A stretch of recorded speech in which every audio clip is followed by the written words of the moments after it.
Sorry for the delay, and thank you. Thanks for the invitation, Brandon and Pablo, and everyone for being so patient. And then you can have your break.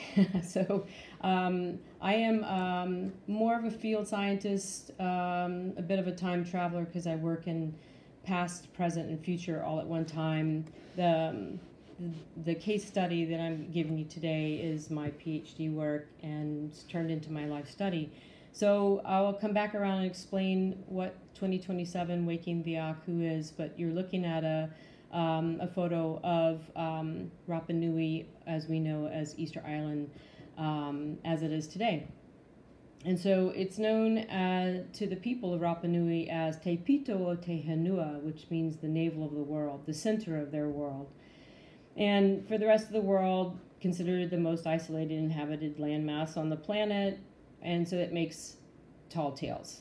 But, you know, climate-wise, you can see how isolated things are, and it makes a very interesting case study. It's full of energy, and so that whole theme of invisible world is going to be very prevalent in what I'm talking about today. But you have these big moments of volcanoes and 5 subterranean trenches that are moving energy all the time around this little island.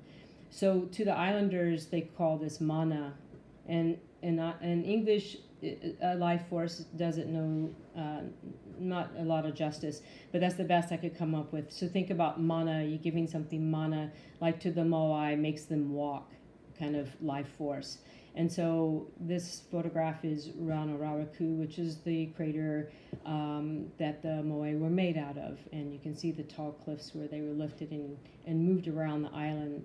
So, you know, it's a strange oddity that people have been trying to figure out how these statues have been moved.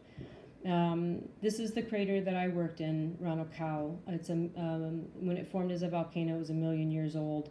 And blew up about 300,000 years ago. So it's has a floating mat, 2 to 4 meters on top, with 12.5 meters of water, and I cored 9 meters of sediment beneath that out for 15,000 years of information. So it's a beautiful place, full of energy, life that's been left behind in all forms, both human-made, landscape-made, constantly changing. And this is what most people know about Easter Island, is the moai.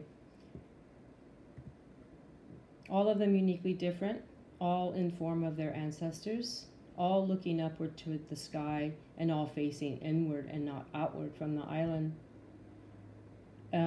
Amazing architecture, unexplained, a lot like the Inca, which is why Tor Heyerdahl, placed the people that landed here from South America. The only culture in Oceania to have a written language as well.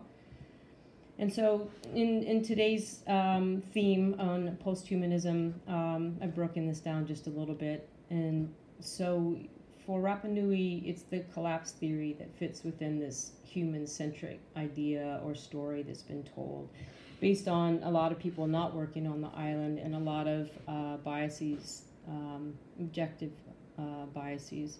So, you know, in the posthumanist perspective, it changes. It says it's a dynamic force in which the human participates, and that's what I tried to show. So I came into this work as an environmental archaeologist, trying to find out what really happened to the trees. That was the question, and then it's become a life work ever since. So we know the collapse story. We know about Jared Diamond, who never worked on the island. Stories based on, first missionary stories on a monotheist God, with archaeologists that were looking for objects and forces, and then completely discounted the Rapa Nui people and their story, who were trying to tell them there's a mana, a life force, and what these statues really represented. But this is the prevalent story, and it doesn't matter how many lectures I give, my students still want to know about if they really have legs or if aliens are involved. So, you see all these cartoons all the time, and this is the existing story. And those of us that are working, trying to change the story. So welcoming the post-humanist sort of ideas that, the human is part of this whole biological, chemical, and spiritual system that sometimes are moved into action as adaptations or cause of. But when you look in the long term, they are very much a part of. So environmental archaeology, climate change, and sentient intelligence are all part of this seeking of how we fit in nature. So I'll tell you a little story about my work as a park ranger at Mesa Verde, and a current modern way to explain how sentient creatures work together. So everyone knows Mesa Verde as a cultural landscape of the cliff dwellings, and looking around in 2011 in that upper left photo is the burned area of the park. It wiped out a great part of the park in 2011, big wildfire. And in the cliff dwellings, there are seep springs, and so that was some theorizing that people moved into cliff dwellings because of the contact with the water. And when you really think about from surface to cliff dwelling, it takes 200 years for that water to finally arrive in that seep spring. So it's a bit of a time traveler in itself.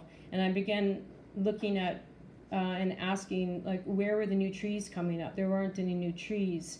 And so you have to spend a bit of time to observe changes every day. And if you look at the photos there, you'll see a picture of the yucca plants. You'll see the characters involved, the horses, the juniper trees, the pack rats. And so what I noticed when asking the question was, where are the new trees coming up? I started looking at the yucca plants, and when they bloomed, how the horses, which were brought in the early 1900s, but all of these horses have been born in the park. There's about 75 of them. And the park is trying to pull them all out because they say that they weren't existing before the park existed. But the cast of characters involved with this, they are part of that. So the horses love the white flowers like candy that the yuccas sprout up. So you always see them around the yucca plants. And once they're finished, they are also pollinating these plants, that these nice squash fruits pop out. And then the pack rats and the ants and all the other creatures come and eat, and then all that decomposes. And then in time, the horses come back and they poop right on top of these yucca plants. And it's just crazy because they're getting poked. These are big yucca plants, and it's like, why are they doing that? Why are they pooping on top of these yucca plants? And then as fall comes in, the last character is the pack rat comes back, and you can see in that photo how it's made a nice mound on top of that yucca plant. And guess where the new trees are growing? Right underneath the yucca plants. So who's the maestro in this story? Is it the trees that want to regenerate? Is it the fungal network underneath? Is it the yucca plant? Something is working together to make this regenerate. And so there's a lot that we don't know, but we have to observe. So I